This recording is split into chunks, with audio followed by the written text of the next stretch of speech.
to episode 4 of Courtside Philosophy. I am your host, Lonnie Smith. Thank you so much for tuning in today. We're going to talk about the NBA in-season tournament. I'm kind of interested to see how this goes, so I wanted to clarify what it is, how it's going to work, how they're fitting it in this season. It is something that Adam Silver, the commissioner of the NBA, has wanted to bring into the NBA for a little bit of time now.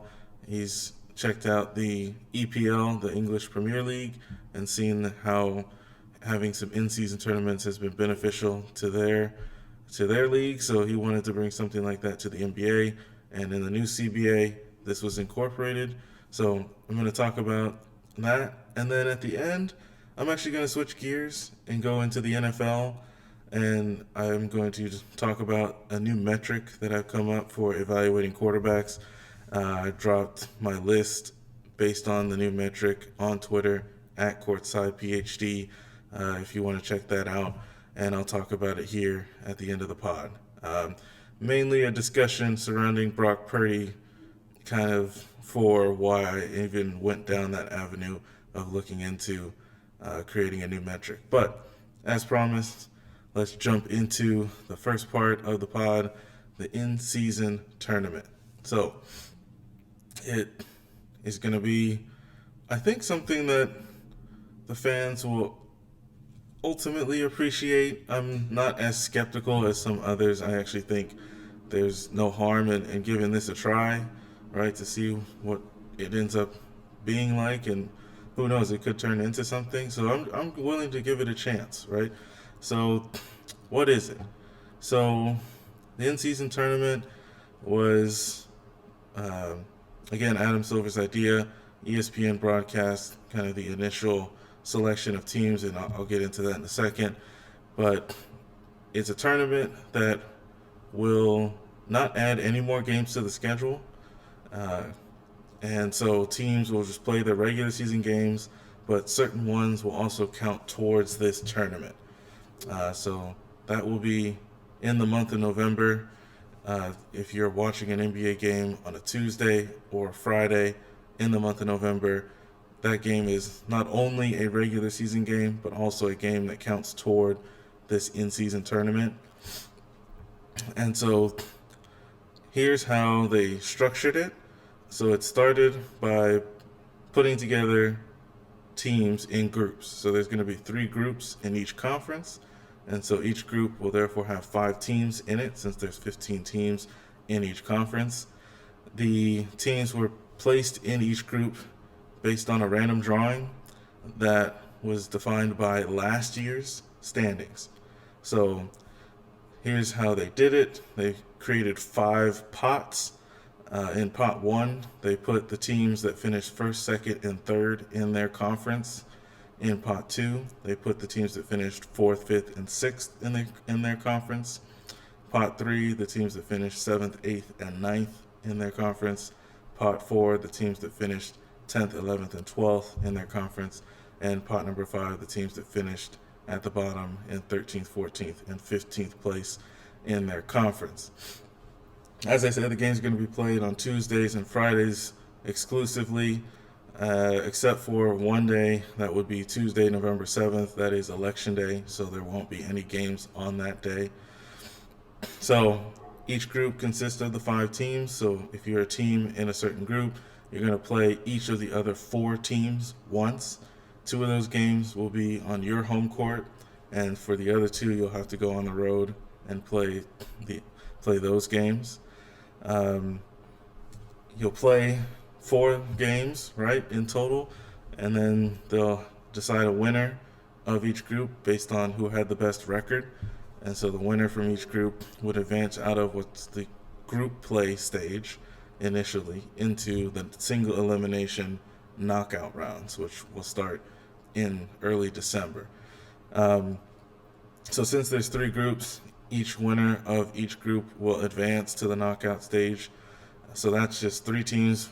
They are adding a 4th team as a wildcard team within each conference, and that team is going to be the best second place team, right? So within each of the groups, they'll look at all of the second place teams and then use tiebreakers to decide which one will be the wild card team to advance to the knockout stage, assuming they all had the same record.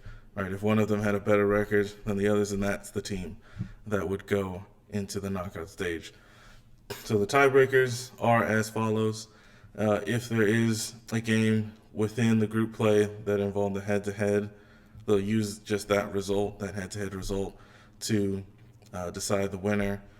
Right? In the case of deciding the wild card that comes out of each conference, the teams obviously don't play head-to-head because they're in different groups. Right? So they'll use point differential as the next tiebreaker. If that happens to be the same, then they'll go into total points scored. And then if that is still the same, they would go to who had the better regular season record last season. And if that is still the same, then they would just do a random drawing to decide which team moves on into the knockout stage. So the knockout stage will be the quarterfinal round. It will start on December 4th, or actually be played on December 4th and 5th. The team from each conference that had the best group play record, right? So you'll look at all the teams that won their group, and the team that had the best record will be labeled the 1 seed for their conference. Again, if there's a tie, they'll use those tiebreakers to break that. And then they'll, seed those winners of each groups 1, 2, and 3. The wildcard team will automatically be team number 4 or seed 4. And then 1 will play 4, right? So the team at 1 will play the team at 4. That game will be played on the number 1 seed's court, home court. And then number 2 will play number 3, and number 2 will get to host that game on their home court. So that's, again, the same for both conferences, right? And then once we move beyond that, right, so we've played those quarterfinal games, right? 8 teams made it out, 4 from each conference. So you'll play those 4 games, right? Then the semifinals is decided. Those 4 teams will actually then head to Las Vegas to play the semifinals on a neutral court. And those games will be played on December 7th. And then the winners of those semifinal matchups will then play the finals, also in Las Vegas, also on a neutral court. That game will be on December 9th. So, it's interesting.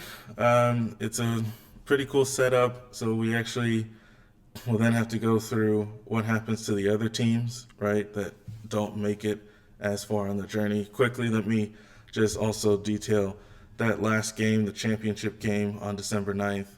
It would be a 83rd game for each of those teams.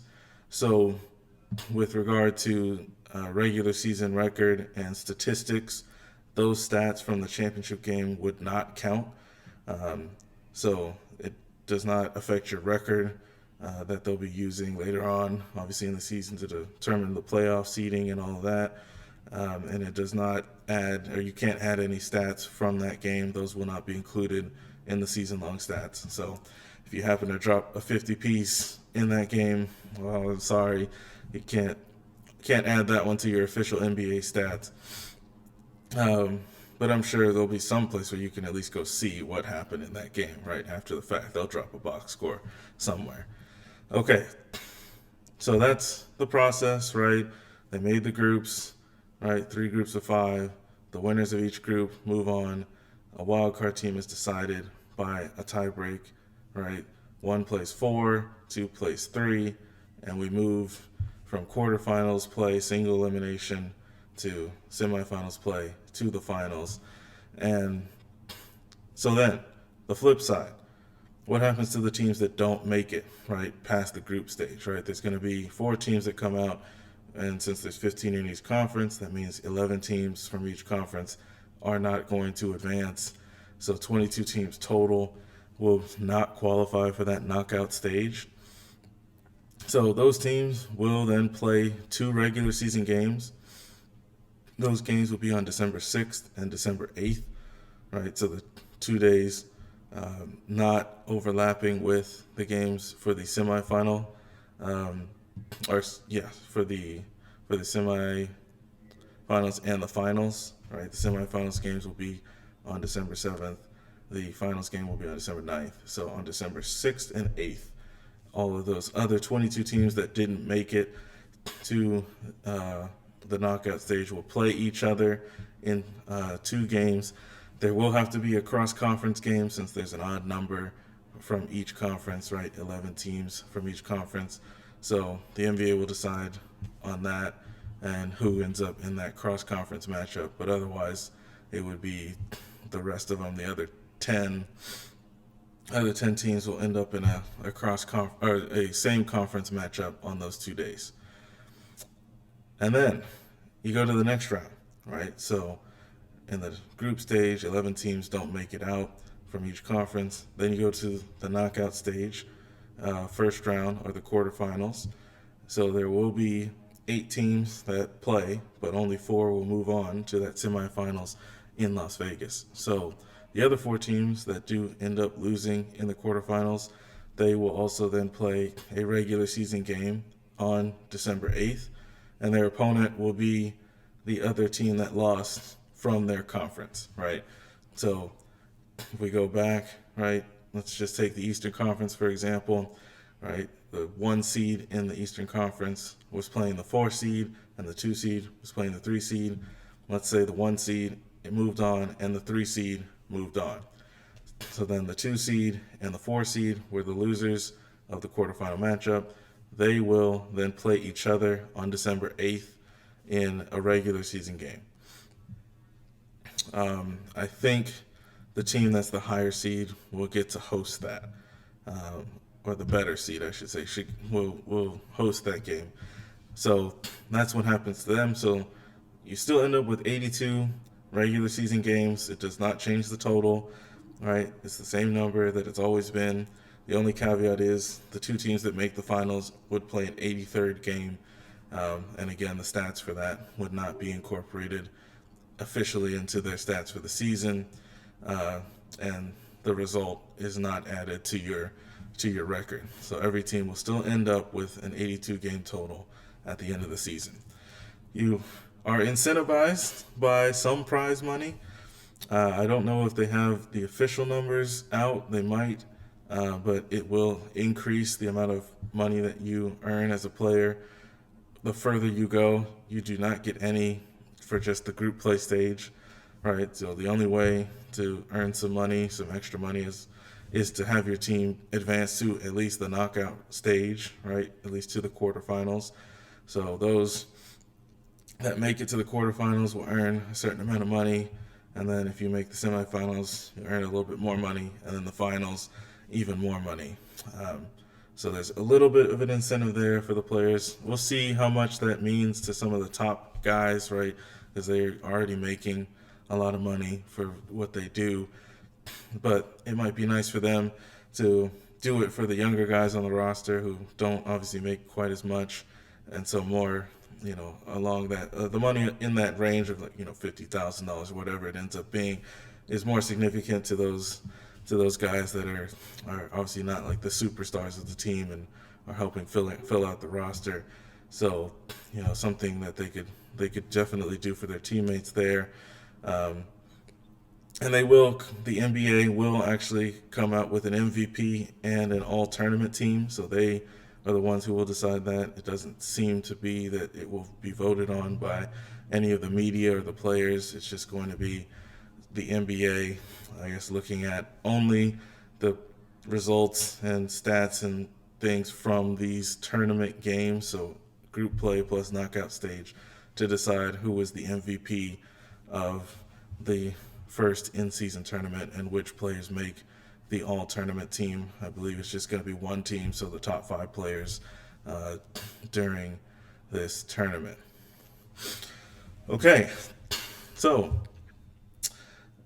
they have drawn the groups for this. The ESPN had a whole showcase. They brought in a lot of top tier NBA guys to be a part of it. Trae Young, I remember, was on stage. Victor Wembanyama was on stage, and As mentioned, right, they put the teams in 5 different pots. Again, pot 1, teams that finished first, second, or third in their standings last year in their conference.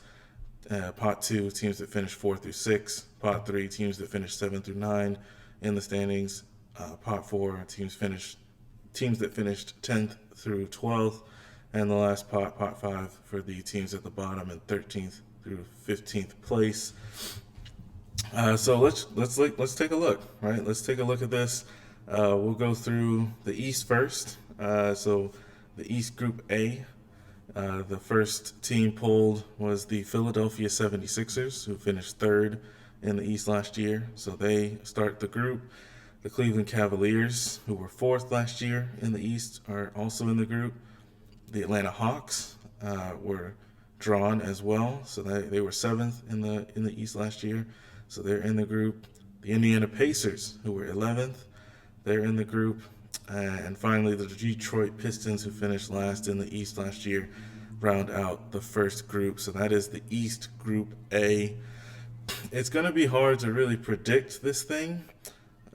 These are regular season games. We don't have an idea of what kind of emphasis certain teams might put on these games. Is it going to mean a little bit more to certain teams? Maybe some of these younger teams that are just trying to, change the culture, establish some winning habits. They feel like they can, make a nice little adjustment to their culture by going out and winning something, right? Maybe they put a little more emphasis on these games than teams that are, vying for a championship or consider themselves to be a contender for, the actual finals, right? That happens in June. Maybe they just keep this as, oh, okay, this is just another regular season game. We're good. But maybe not. Maybe they also decide, this is kind of interesting. It would be nice to kind of build up to something early, right? See if we can, establish a rhythm early in the season, go win this thing, put the league on notice that, yes, we're for real. And when it comes to, playing in this kind of knockout style, we're a team to be reckoned with, and, just kind of send a little bit of a message throughout the league. We'll see. I kind of doubt the latter. I do believe in the former, though. I do think you might get some high variance here, right? Because there's only 4 games. It's not like an 82-game season where the cream rises to the cream of the crop rises. This is 4 games, so any NBA team that just happens to get hot can have a good 4-game stretch. So you very well may see teams that I'm listing out here that are near the bottom of their standings from last year that will actually win the group and move on to the next round because maybe they take it more seriously because they're trying to change some habits. And, they just kind of, give it a little bit more, effort than some of the teams at the top who are just treating it more like a regular season game, right? But that's Group A. So Group A for the East, the Sixers, the Cavs, the Hawks, the Pacers, and the Pistons. Again, I don't really know what's going to happen there. It's just some interesting teams. Obviously, the Sixers without Harden, will he be back, right, in this next month to participate in this? It's looking doubtful at the moment. The Cavs, who I think are a really good team, but they're missing Jarrett Allen right now. Will he be back? To be determined. The Atlanta Hawks, they've got Quinn Snyder, right, new head coach, who had a full offseason to kind of integrate what he really wants to do with this team offensively and defensively. What are they going to look like? The Pacers, who I think are going to be a really fun team to watch this year. They're just going to go up and down the floor. Tyrese Halliburton, one of my favorite players to watch. So that'll be exciting. And then the Pistons are super young and super old at the same time. So a kind of weird mix of players, but Monty Williams could use it as an opportunity to challenge them to go win something, right? And so maybe they make a push. Who knows? Okay, Group B in the East. The number 1 seed from last year, the Milwaukee Bucks, lead off the group. The New York Knicks, who were the 5th team in the standings last year, are in the group, along with the Miami Heat, who were 8th. The Wizards, who finished 12th last year, are in the group, and the Charlotte Hornets, who were 14th last year, are also in the group. So again, on paper, you look at this and say, okay, Milwaukee's clearly the favorite. Obviously, you just add Damian Lillard to Giannis, right? They've got to win this group, but who knows, right? If Jordan Poole for the Wizards just happens to have hot shooting nights on every one of these nights, they could win something. Miami's scrappy, right? We saw them beat the Bucks in the playoffs last year in 5, right? So is there some of that comes into play here, right? Since you have a little animosity there from, at least on the Bucks' part, for how things ended last season. And then the Knicks, right? They're a very scrappy bunch. They just play kind of a little bit old school ball, right? They just kind of try to beat you up a little bit in the paint, get offensive rebounds, putbacks, second chance opportunities. That's just their style. So does that work well for them here? We'll see. And how seriously do they want to take it? They also played Miami last year, second round. So maybe in that matchup, we get a little bit of something going on. So, and I didn't mention the Hornets, but, LaMelo, he's obviously box office with his game. He's very flashy, right? If he gets hot, and maybe the young fella Brandon Miller contributes and they get some, decent games out of these guys, maybe they can make a little surprise push and do something or upset one of these other teams in a game. I don't know, but it'll be fun to watch. Okay, finally, East Group C. So the Boston Celtics, who were second last year in the standings, they lead off the group, with then the Brooklyn Nets, who were 6th, the Toronto Raptors, who were 9th, the Chicago Bulls, who finished 10th in the standings last year, and then the Orlando Magic, who were 13th in the standings last year. So this is a really interesting group. Obviously, Boston jumps out immediately as the favorite, right? They've added Drew Holiday, they've added Kristaps Porzingis. They're leaning into offense this year, so they could very well just kind of push this group aside, and in every one of these games, rain down some threes, and then just walk out of here 4-0 really easily. That's absolutely on the board. The Nets, right? McHale, he's looking to take that leap this year and be in that conversation for most improved player. Right, he and Cam Johnson and Ben Simmons, what can they do? Right, can they maybe pull an upset here? The Raptors, they are a hard team to kind of figure out this year. I talked about that when I did my predictions for the season. So if you haven't checked that out, go check out episodes 1 and 2 to get my thoughts on all the teams and what I thought would happen this year in terms of where the teams would finish in the standings. The Bulls, obviously, not off to a very good start. Players only meeting after game 1 of the season, which was a loss to the Oklahoma City Thunder. That's not good. And then just the other night, you have 51 from Zach LaVine. Now, he had 0 assists, which is funny because the last time a person dropped 50 with 0 assists was Klay Thompson when he played against the Bulls and had that 52-point game with like 16 dribbles for the entire game, which is insane. But he dropped 52 with 0 assists. Last night, or just the other night, Zach LaVine, 51 points, no assists. He had exactly half of the Bulls' points. They put up 102. Zach LaVine had 51 of those, and they still lost to the Detroit Pistons by 16. That's not good. That's not good at all. So the Bulls definitely got some things they need to figure out. So who knows? Maybe they just pop on one of these nights and get it together. And then Orlando is a sneaky little team to watch here, right? Franz Wagner is definitely a dude. I think he's a really good player, young player. He's gonna be good in this league. And then Paolo Banchero, rookie of the year last year. So Orlando might be a little feisty. They could be in that category of a team that takes this a little more seriously because they want to win something, right? Markelle Fultz is actually looking pretty good too. So keep an eye on the Orlando Magic in that group. That could be interesting.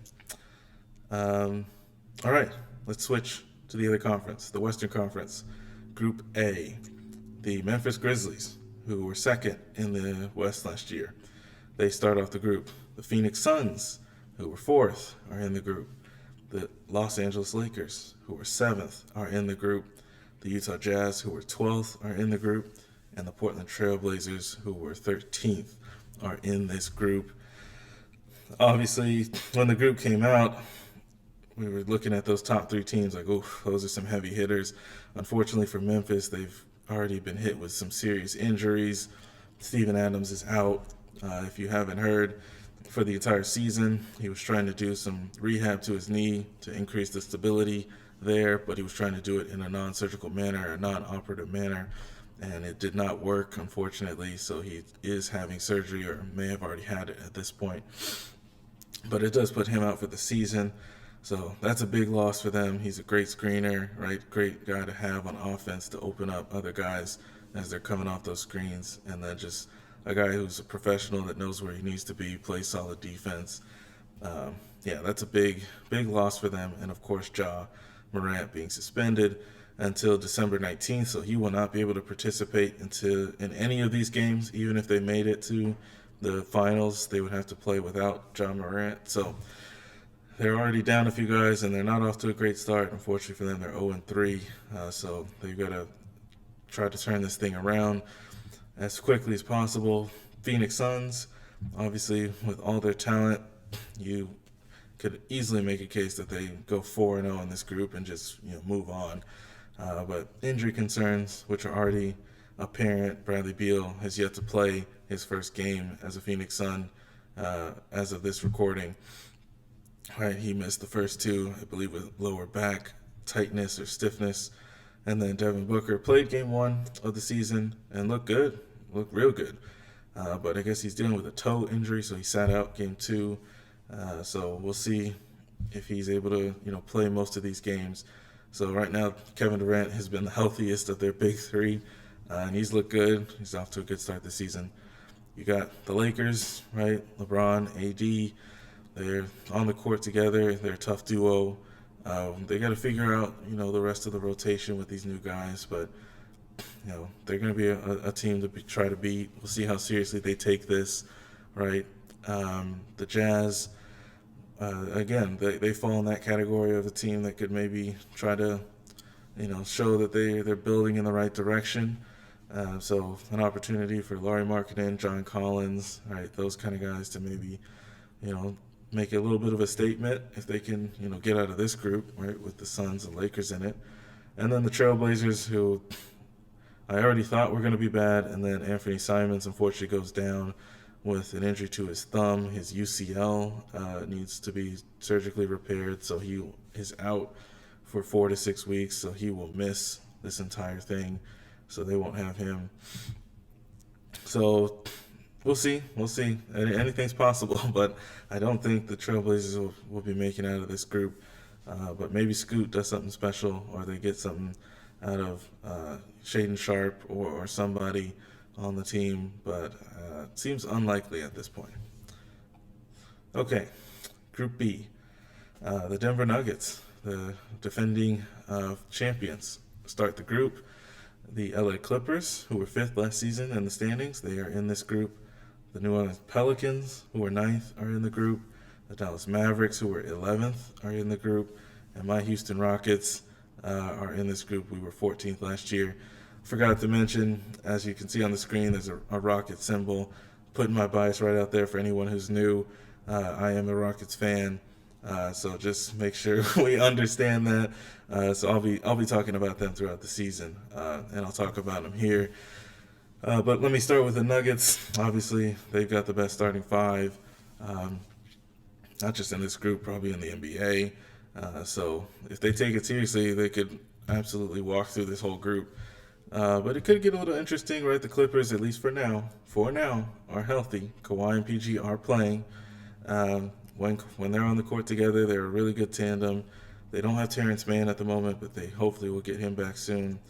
You got Westbrook, right? So they definitely have a chance to do something. Maybe they use it as a way to make a statement and say, hey, just put the NBA on notice. When we are healthy, this is what we can do. We can beat the champs, right? that might be an interesting statement for them to make. So definitely looking forward to that matchup. The Pelicans, they are, again, another team just like the Clippers. They're healthy right now, right? Zion's on the court, BI's on the court, CJ McCollum's on the court. Just watched their game the other night against the Knicks. Obviously not a super offensive game, but just when those three are on the court together, they're a really good team, right? They're missing Trey Murphy, so hopefully they can get him back soon. He had a partially torn meniscus in a summer workout, and so he had to get that surgically repaired, so he's rehabbing from that. But if they can keep those three in the court and then add Trey Murphy, ooh, this team could make some noise, especially later in the season and maybe in the postseason. But for right now, they're still a team that is interesting, right? With Zion on the court. Dallas, Luka Magic, man. We saw it just the other night against the Nets. I mean, pinned in the corner, like falling out of bounds, one hand three-pointer off glass that just is ridiculous. And then he, I think, talked about how he called bang. No, you didn't. Stop that. You ain't called bang on that, Luka. Stop it. But he dropped 49 in that game. Insane stuff. I think he'd have to do something like that almost every night for these games to get the Mavs out of here. But they got a chance. And then, of course, my Rockets. I kind of was putting them in that category of a team that might, well, I think they will definitely take this more seriously than some of the other teams, just because we're trying to, bring in some new habits, establish a new culture with obviously our new head coach, Ime Udoka. So, maybe a challenge to the players to, hey, go after it. Listen, we got the champs in our group. We got a Clippers team that when healthy is really good. We've got a Pelicans team that has Zion on the court. When he's healthy, they're really good. And a team that's got Luka Doncic on the court, and he's really special, and he can carry a team. If we could win some of these games and actually get out of the group, that would be a huge statement to the league. Like, hey, yes, we've got the young talent. They're doing their thing, and we're coming, right? We're building something here in Houston. So I hope that's the message to the team, to get them amped up for these games a little bit more and see what we can do. But we're obviously not off to a very good start. Disappointing loss, right? Should have beaten the Spurs. Jabari missed those 2 free throws late, and then unfortunately missed the 3 at the not quite at the buzzer, but that would have won it. And then he took it pretty hard. He was very disappointed after the game. So hopefully he can learn from that, grow from that, and hopefully we can start to all realize that the offense just needs to run through Alperen Şengün. That dude is awesome, and he's a great leader off the court too. Loved his comments after the game. So hopefully see something over the next few games from the Rockets, at least for my sake, right? And then finally, the last group in the West, Group C, the Sacramento Kings, who were 3rd last year. Golden State Warriors, who were 6th, are in the group. The Minnesota Timberwolves, who were 8th, are in this group. The Oklahoma City Thunder, who are 10th, are in the group. And then the San Antonio Spurs, who finished last in the West last year, are in the group.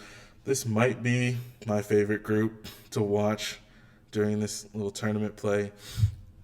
You got the Kings, who obviously surprised some people last year by finishing 3rd in the West with 48 wins. They pushed the Golden State Warriors to 7 games in that first-round series. So what can they do as an encore this season, right? Is De'Aaron Fox, Sabonis combo going to be even better this year? Can Malik Monk replicate what he did as a kind of a 6th man for them last year? Can they get better defensively, right? They were obviously historic on offense, but defensively they were really poor. They were honestly amongst like the teams that finished in the bottom 5 in the league if you looked at their defensive rating. So they got to improve in that department. So what can they do? The Warriors, do they take this seriously? They got their starting 5 back that they typically roll with. There is no Jordan Poole. He's on the Wizards now, so maybe their team chemistry kind of gets back to what it used to be. Chris Paul obviously comes in. Can he elevate that second unit with Kuminga and Moody, right? So, and then obviously there's the history there. They just played each other the other night. It was another great game, Steph doing Steph things. So that they're an interesting team to watch. the T-Wolves, they have obviously a lot of money invested in their roster, right? They paid Ant Edwards, they extended him. They just extended Jaden McDaniels as well. They gave Nas Reed a contract. You already have Cat on his deal. You already have Gobert on his deal. So you got Mike Conley, who's got his deal.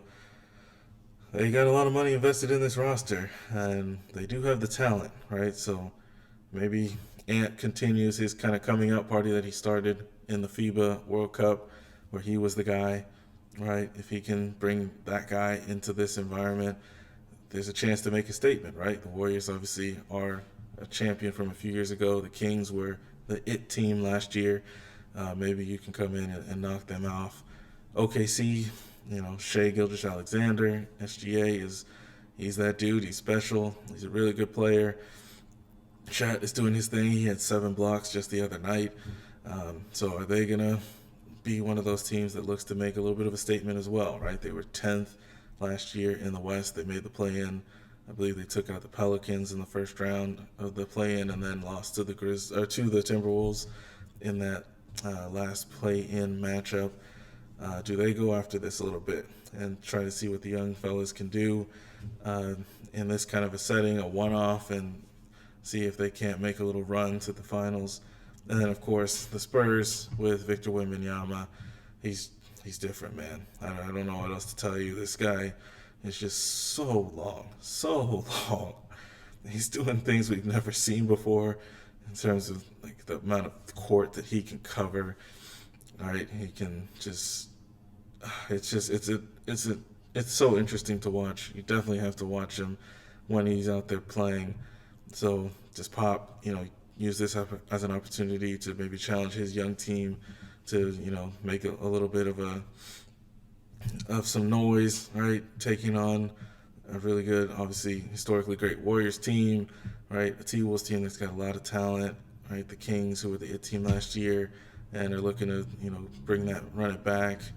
OKC, who's got some young talent as well. We get the Chet versus Wemby matchup in this one. Super excited for that. So there's a lot to look forward to. I'm excited. So hopefully that kind of clears things up and helps explain, what's going to happen over the next month or just month and a couple weeks with, the group play and then going into the knockout stage and ultimately having a winner decided. So we'll see. We'll see what it looks like. I'm sure they'll do something on the broadcast to, make sure that it's known as you're watching it that this game counts towards the in-season tournament, or the announcers will obviously be aware of it.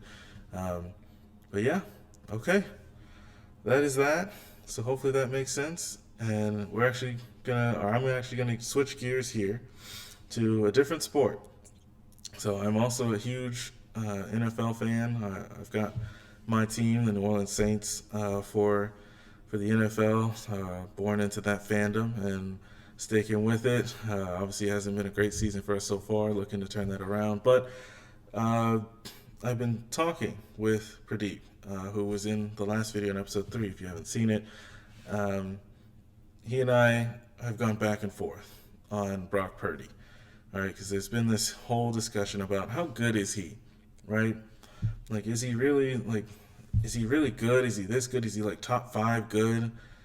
Right? Like, I've heard some things on like certain networks of people comparing him to like Joe Montana, and I'm like, okay, can we slow down? Like, he hasn't played that many games at this point in his career, so can we just pump the brakes on those kind of comparisons, please?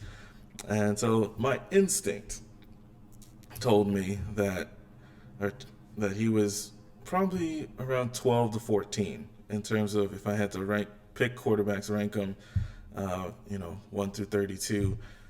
I was thinking he's got to be somewhere in that 12 to 14 range. That was kind of my thought. And Pradeep was saying for this season, he's a top 5 quarterback in the NFL. And I was like, ooh, that sounds a little strong. So I wanted to, go out and come up with a way to evaluate the quarterbacks. And I know there's different metrics out there already, but I read up on those. I ended up stumbling across an article that did a statistical analysis between each of the metrics and a team's margin of victory.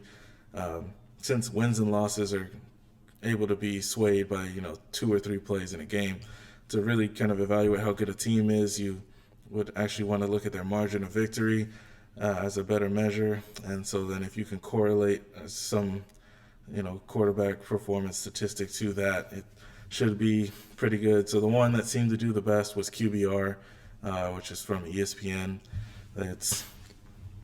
They have a proprietary algorithm that calculates this. They have not released exactly how they calculate it, but I did want to just go through it quickly, because then I built my own metric, calling it the Lonnie Metric, or just LM for short, and it encompasses QBR. But I just want to go through what QBR already does, and then what I ended up incorporating to my metric. So QBR, it's different from passer rating, right? The NFL standard has been passer rating for a while, but it's a little bit archaic. It only takes into account completion percentage, yards per attempt, TDs per attempt, and INTs per attempt. And it's a simple formula that they put together. But that's it, right? It's just strictly passing, right? Obviously now we've gotten to a point where quarterbacks run the ball as well, not only on scrambles but on designed runs.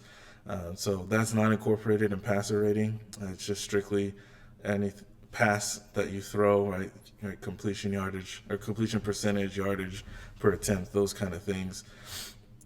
So QBR is more cumulative measure. They, I guess, call it a more holistic approach to evaluating a quarterback.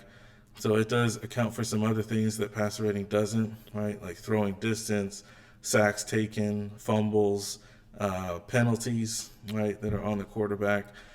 So those things are incorporated. It also uses EPA, expected points added, to adjust for situational context, right? So if you're watching a game and a quarterback completes a pass for 10 yards from their own 20-yard line, right? They started on the 20-yard line through a 10-yard completion. That's different than if you're on your opponent's 30-yard line and then also complete a 10-yard pass, right? There's some context that has to be accounted for there. So this metric does that, right? Some other things, like if a QB is pressured, like avoids a sack and then makes a 10-yard completion, right, they get a little bit more credit for that completion than, say, having a clean pocket and then making a 10-yard completion, right? Because to avoid the sack takes a little bit more effort, right? And then still make the throw, usually from out of the pocket. That you should get awarded for that. Depth of target is also taken into account. So if you're a quarterback and you throw it 40 yards down the field to your receiver and it's caught, right, that's different than throwing like a little screen pass, like 2-yard screen pass, and then the receiver does the rest by picking up 38 yards after the catch, right? So it takes that into account, as well as discounting some garbage time stats, right? If the game is out of hand, right, the yards that you pick up at that point, if your team's down by 14 but there's only a minute on the clock, it's like, all right, well, game's over. So all of these yards don't really mean as much. They don't help you really contribute to winning because you can't win the game. So the example that they use for QBR to kind of give you a sense of how it can be effective is they go back to 2015. There was a wild card game in the NFC featuring the Green Bay Packers and Washington, right? The now Washington Commanders. The quarterbacks for the teams were Aaron Rodgers and Kirk Cousins. In that game, Aaron Rodgers was 21 for 36 on passing attempts. He threw for 210 yards, 2 touchdowns, no interceptions. Kirk Cousins was 29 of 46 for 329 yards passing, 1 touchdown, no interceptions. So if you look just strictly at their passer ratings, they would be comparable. Aaron Rodgers' passer rating for that game was 93.5, and Kirk Cousins was 91.7. So if you looked at that, you would have come away from that game thinking, okay, these two quarterbacks are comparable, right? But with QBR, you incorporate some other things, right? So in that game, Kirk Cousins actually took 6 sacks. He had 3 fumbles. One of them was lost. And he had 2 pre-snap penalties with the Washington offense that set them back. All right, so those get incorporated into QBR. On the flip side, Aaron Rodgers only took 1 sack for that entire game, didn't fumble the ball, and in fact drew defensive penalties that helped his team move in the right direction down the field. So when you look at QBR, Aaron Rodgers' QBR for that game was 82.4 versus Kirk Cousins, which was 58.9. So it gives you a little bit of a better understanding of the impact that the quarterback has. So what I've done is looked at that, and that's more of an efficiency metric, QBR, right? Like how efficiently you're playing the quarterback position. I think there's a volume aspect that has to be accounted for, right? So if you have 2 quarterbacks that are equally efficient, but one of them has more of the offense to shoulder, right? So they're doing more, whether that's, throwing the ball more or incorporating some designed runs, right? Or scrambles, like they're doing more every game in terms of how much of the offensive load they carry. I think they should get the benefit for that, right? So if 2 quarterbacks have the same QBR, but one, shoulders like 60% of the offense, right? The other only shoulders, 48% of the offense. And I think the guy who has 60% of the offense while maintaining a high QBR should get the nod as the better QB, right? So I went about incorporating that and creating the Lonnie Metric, LM, and I used previous history to kind of calibrate this thing. So what I did was I looked at the MVP standings and results over the past 5 years, back to the 2018-2019 season, as a means of calibrating this. So ideally getting the person that was voted the MVP to be number 1 in the metric. Obviously MVP is voted on by humans, so it's not just picked by computer rankings or metrics and whatnot. So it doesn't line up exactly with it, but I think it does a pretty good job. And so I went back and I took a look. So I started with the 2018-2019 season, and I looked at who ended up winning the MVP. That was Patrick Mahomes. He was first. Drew Brees got a few votes, but he was a distant second place. He only got 18% of the share. Mahomes got 82%. And so according to my new metric, I would have had Mahomes as the best quarterback in the league that year, ahead of Drew Brees in second place. Big Ben Roethlisberger for the Steelers actually would have been in third. Andrew Luck fourth that season.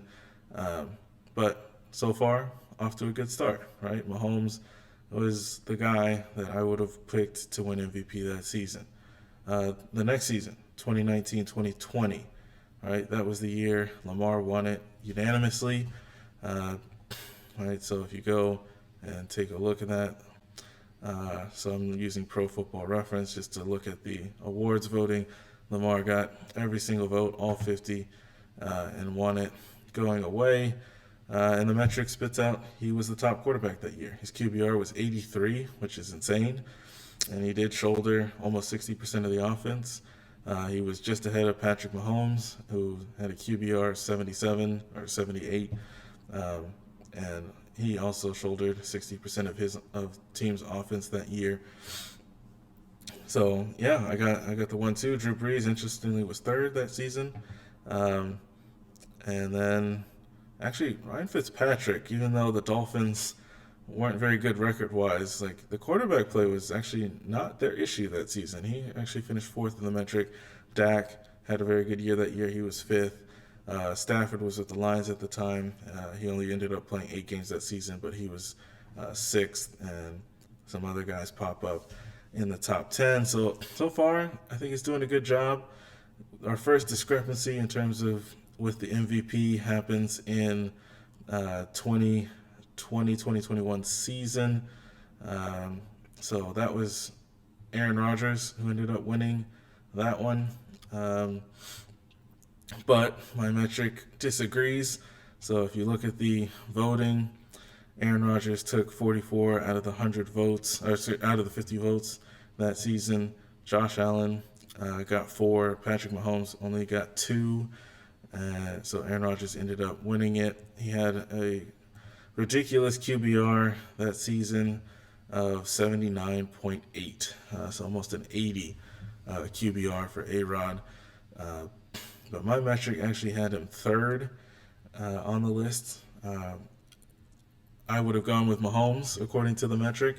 Mahomes' QBR was 78, so it wasn't like he was far off. He was just 2 points below Aaron Rodgers in QBR, but his offensive load was way higher. Right? Mahomes was responsible for 2/3 of the Chiefs' offensive output, whereas Aaron Rodgers only shouldered 55.5% of the Packers' output that season. So I would have had Mahomes at the top.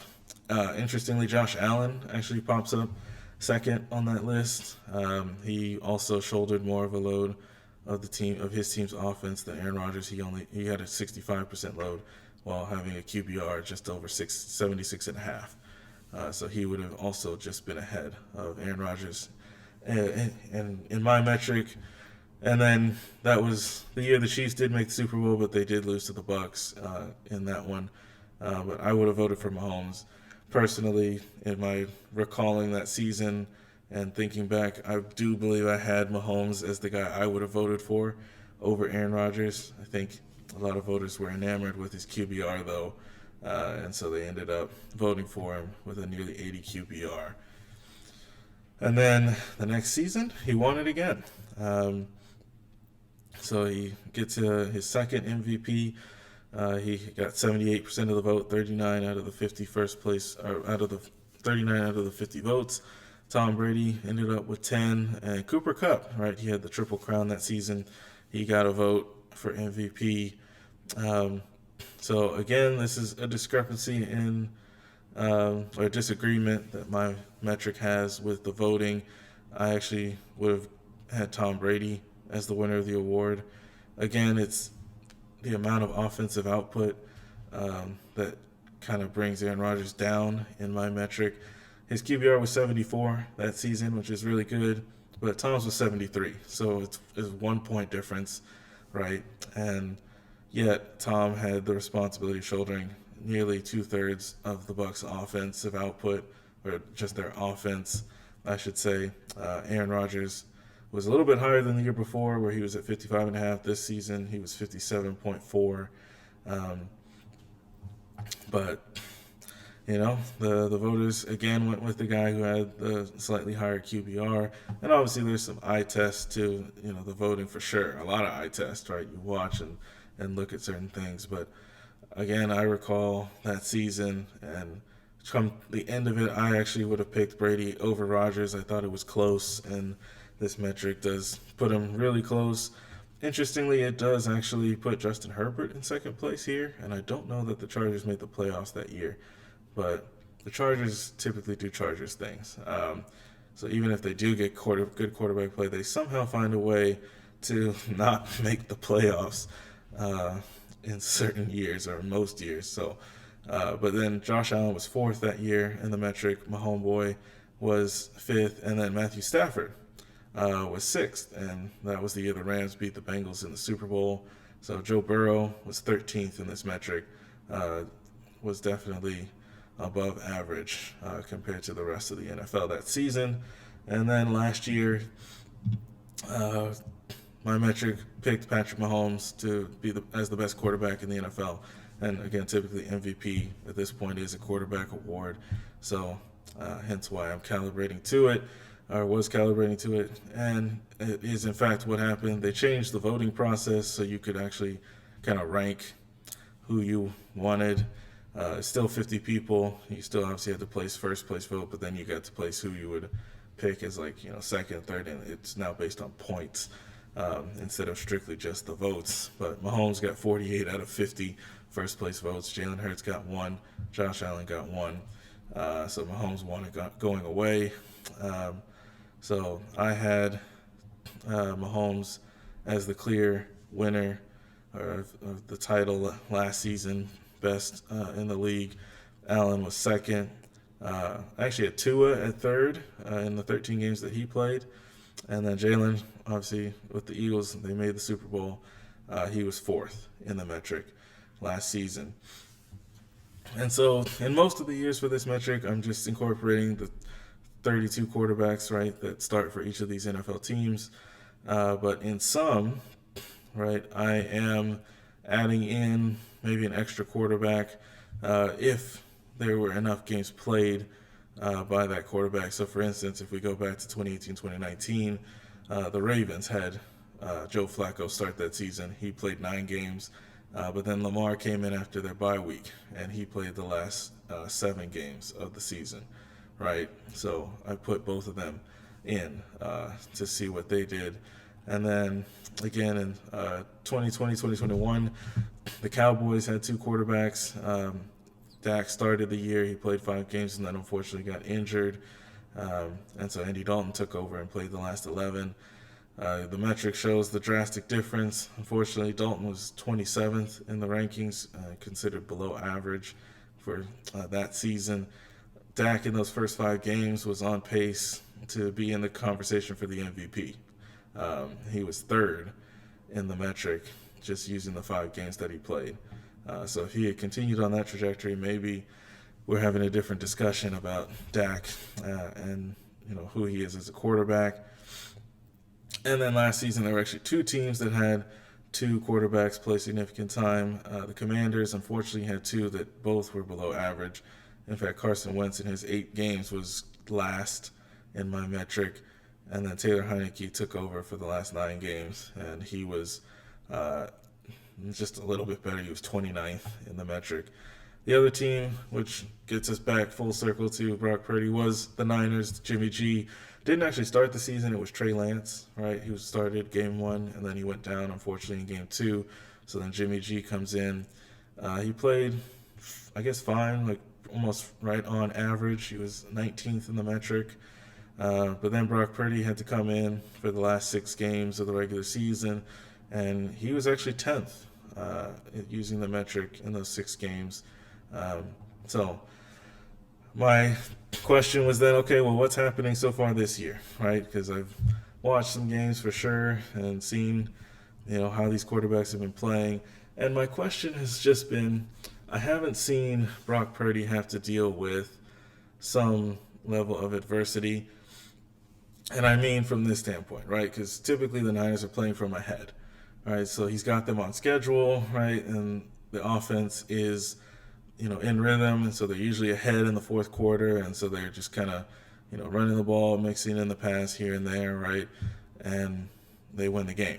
And I've always just wanted to see what he would look like in a situation where team is down by, 7, need to drive the field from, my own 25 with, minute 40 on the clock, a couple timeouts maybe, and I need to get this ball in the end zone. And we got to move aside from the run. Can't use that because I don't have enough time. Got to throw. Okay, now, can we see him in that situation? That's all I've been asking, right? Because everybody's, been praising him, and rightfully so. He's done a pretty solid job, right? He's very quick to process. That is absolutely evident, right? He can process the play and know when to just move on to the next read, and he gets the ball out in rhythm. But I do want to just say I got to give credit to Shanahan for his ability to scheme guys open.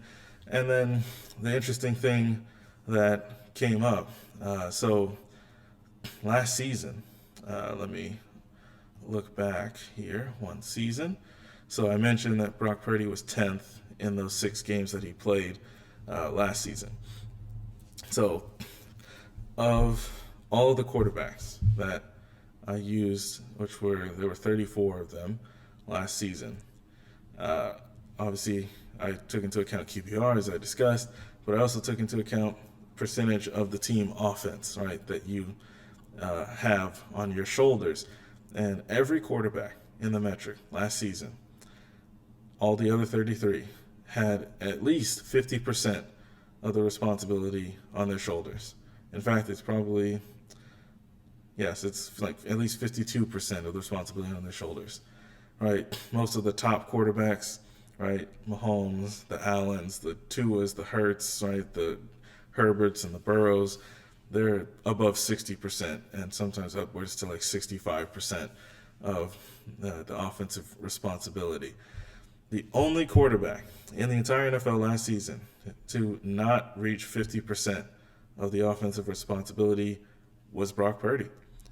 He only had 49.2% of the offensive responsibility.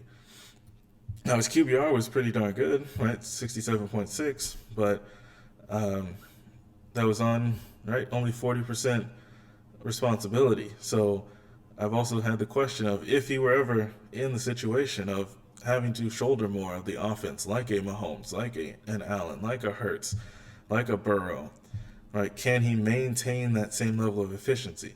Because I've seen it from those dudes, right? Like Mahomes last year. Just look at last year. 63% of the offensive responsibility, 79 QBR. I've seen it. He's amazing. He's the best quarterback in the NFL. Josh Allen, obviously he goes up and down. He has his good game, he has his bad games, he has his like Superman games, he has a stinker every once in a while. But overall, 73.5 QBR last year, shouldering 65% of the offensive responsibility. I've seen him be able to maintain that. All right, Jalen Hurts last year, 68 QBR, shouldering 61% of the offensive responsibility. All right, I can go on. Right, I just haven't seen it from Brock Purdy. That's all I've been saying. That's all I want to know is can he, be that efficient and have that high of a QBR when he has to shoulder more of the responsibility, more of the load. And so to this point this year, there are 32 quarterbacks that are being used in the metric. And again, there's one quarterback that has less than 50% of the offensive responsibility, Brock Purdy.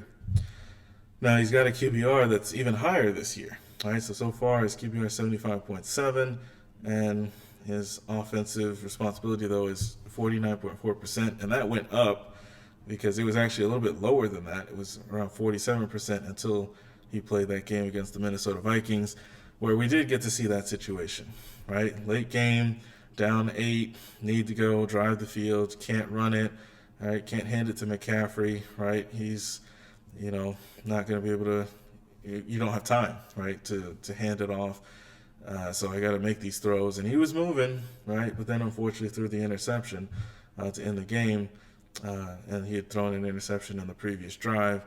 Now, we then find out afterwards that he had suffered a concussion. So we now have to look back at that and say, okay, there's definitely has to be accounted for. So I do want to see him in that environment again. Obviously, not concussed. So at the moment, right, the Niners are telling me with how they're running their offense that they're predominantly just going to run the football, right? They are, over 50% of the time they're going to hand it to McCaffrey / Elijah Mitchell / Jordan Mason / Deebo Samuel / Brandon Ayuk on some, jet sweeps or reverses or something like that. And then, Brock will come in and, put the ball where it needs to be, right? He's made some good throws. Don't get me wrong. I've seen some throws from him that I'm like, okay, wow, that's a good throw. But I've also seen a lot where it's like, okay, dude was wide open. Like, hey, there's, 4 or 5 yards of separation. All right, pretty much every quarterback in the NFL should be able to make that throw. I've seen a lot of that. So that to me is crediting Shanahan, right, for coming up with a good scheme, and the receivers obviously get credit for, getting open, finding the soft spots in the defense. I mean, Brock gets a little credit for obviously, making the right read and throwing it to him.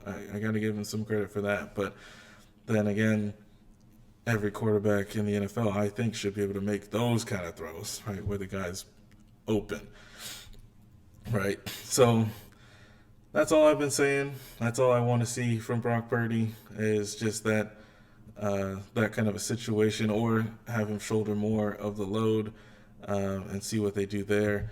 So for this year so far, I've been updating the metric. I actually released my rankings after week 7 on Twitter, again at CourtsidePhD. Go check that out and give me a follow if you like. So currently, these are the rankings. I'll work my way from the bottom to the top. So Ryan Tannehill from the Tennessee Titans is 32nd. Bryce Young from the Panthers. Then Kenny Pickett from the Steelers.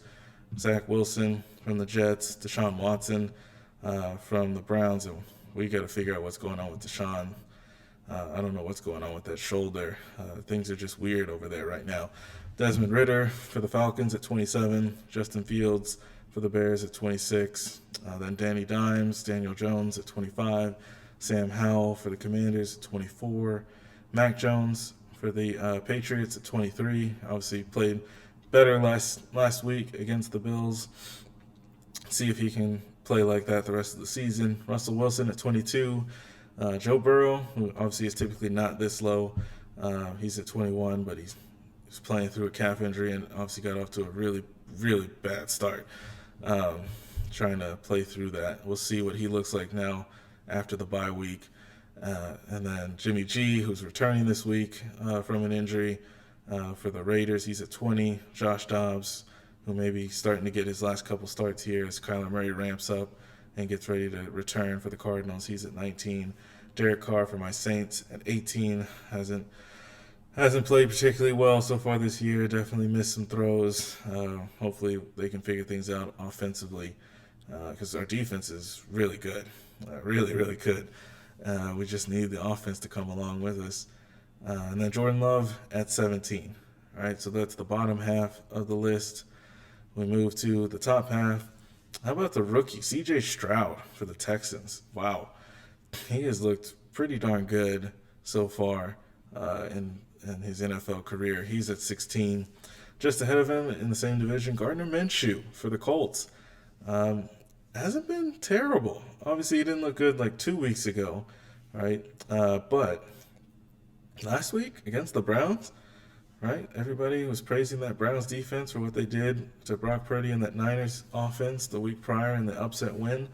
And then Minshew hangs 38 on him and arguably should have gotten the win. Obviously some controversial calls from the refs there at the end, but Minshew was dealing last week. He's not bad, right? So he's 15th.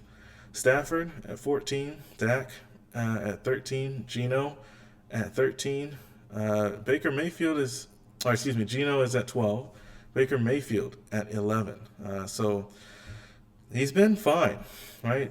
Tampa's maybe they're, to me, right about where they were expected to be. I thought they would be closer to a 500 team this year. I know some people going into the season thought they were just going to be absolutely terrible. But Baker is fine. He's pretty much an average NFL quarterback. He's having a lot of success on third down where it's like 3rd and 8, 3rd and 9, and he's picking up some of these. We just saw on Thursday night he picked up like a 4th and 10 late when they ended up scoring the TD to Mike Evans. So those are helping his case right now. We'll see if that regresses to the mean as the season goes on. But for now, he's 11th. Trevor Lawrence at 10. Lamar, who's been moving up, obviously had a really great performance against the Lions last week. He's 9th on the list. Jalen Hurts at 8. Dealing with some kind of an injury, right? He came out with a brace after halftime against the Dolphins last week, so hopefully he's okay. But he has obviously the potential to move up as he gets more familiar with his new OC. Herbert at 7. Kirk Cousins, right? Coming off that game against the Vikings where we had those 2 weird plays, right? Where he threw it to Addison, but it ended up getting intercepted. Kind of a weird play. And then the reverse happening where he threw it behind Addison, but then this time Addison reached in and yanked that thing out from the DB and ended up running for a touchdown. But besides that, those 2 weird plays, Kirk was dealing. He played really well last week, so he moved up a few spots, and he is now 6th. Jared Goff, who I think was 4th, he fell a spot. He's now 5th off poor performance against the Ravens on the road last week. And then here's Brock Purdy. He's 4th. So at the moment, Pradeep is correct. He is the top 5 quarterback in the NFL, just looking at numbers, right? And just for this season only. I just want to make that clear. This is not historical ranking. This is just for this current season in the NFL. Brock Purdy, according to my metric, is fourth. So we'll see if he's able to stay there. And he will be playing this week. There was some concern he'd miss it, obviously, with being in the concussion protocol, but he managed to clear it, and he's going to play. So we will see how he looks this week at home against the Bengals, who are coming off a bye. They've got two good pass rushers, right? Trey Hendrickson and Sam Hubbard. So we'll see, right? I don't know if Trent Williams is playing. That was the other just quick point on Purdy, right? He's had all of these really great, talented offensive pieces, and you can do that when you're only paying your quarterback less than $1 million a year, right, to play the position. So then you can go out and get a CMC, a Deebo Samuel, a Brandon Ayuk. You can have the best left tackle in football, Trent Williams, and a really great, strong defense, right, to be there and support. And so I also just wanted to see, well, what happens if he just happens to have a week where one or two of those guys is just not there, right? And then Deebo, unfortunately, has a hairline fracture, so he's out probably until after their bye week in a couple weeks. Trent Williams was out for the last game. We'll see if he's available this week. I'm not sure. McCaffrey was at least questionable, but he ended up playing in the game last week, and I think he'll be there this week.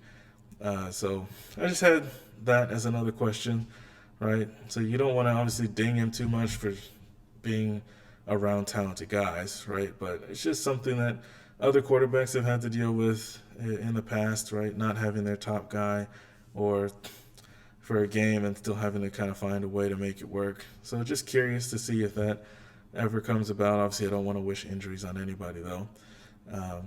But yeah, so Purdy is at 4 for now. We'll see where he ends up.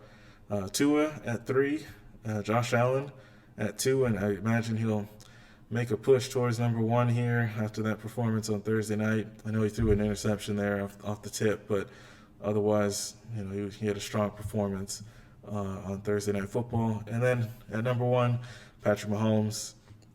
That's kind of where he lives. He's the best in the league right now, and he's again proving that this season with his play. He and Kelsey are just on a different wavelength, right? So we will see where this goes throughout the season. I will be updating these rankings and posting them on my Twitter account or X account, again at CourtsidePhD. So those will drop weekly, and I'll make some comments about who moved up, who moved down. But yeah, that will do it for this episode.